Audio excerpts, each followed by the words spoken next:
The 2015-16 season has gotten off to a flying start for Arrowfield, and we're so used to seeing the likes of Reduced Choice and Schnitzel making headlines, but not a single doubt is really making waves this year.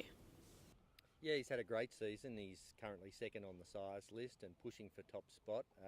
He's a leading active sire because unfortunately we lost Street Cry, who's on top of the list last year, so that was unfortunate. But he's had a tremendous season. He looks like he may even take top spot if Extreme Choice happens to win the Blue Diamond. All-American has hit a rich vein of form recently, and he's got some very smart 2-year-olds running around under the colours of Derby Racing. What has been the talk about the All-Americans? Well, look, it's been he's had quite a resurgence in the last or this season. The 2-year-olds, as you say, have done remarkably well.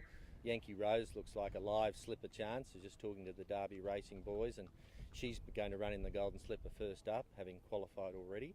And of course, Rampage, he's already won the race at Moonee Valley, and he's a really promising horse. So all Americans having a really good season. If this was his first crop, in fact, I'm sure he'd be the boom horse of the sale. Recently, you also quinelled the Widden Stakes with Reduced Choice and Smart Missile. Smart Missile, there was so much talk about him. What has been the feedback from some of the trainers that have the 2-year-olds in their stables now? Well, the feedback's really exciting, in fact. Of course, he's had a stakes winner in New Zealand, a filly that we sold at Easter last year, called Sassy and Smart.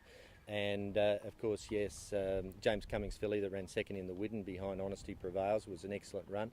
Talk's really good. We're getting people coming down wanting to only see the Smart Missiles at our draft, which is interesting. Just talking to Paul Perry, he's got a nice horse that he bought from us last year that runs on Wednesday at Warwick Farm. He had a trial winner for Peter Snowden the other day called Mediterranean. It was a very impressive trial winner at Rose Hill. So, look, the talk's really positive. A lot of people are very keen on them. Probably a little bit like the Fastnet Rocks. They're not just genuinely really early horses, but I think they're going to be second half of the season 2-year-olds, and the talk's really positive still.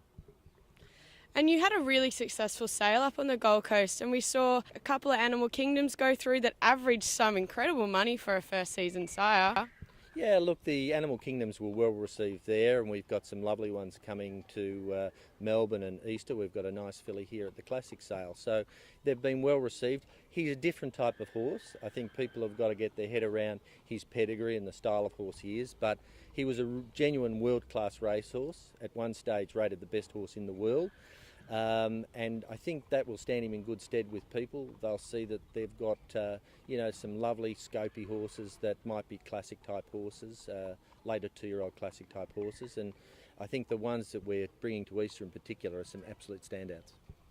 Well, the future of Arrowfield Stud definitely looks very promising. You've got some great young stallions coming up. Yeah, no, we're thrilled. We've got some lovely horses, as you say.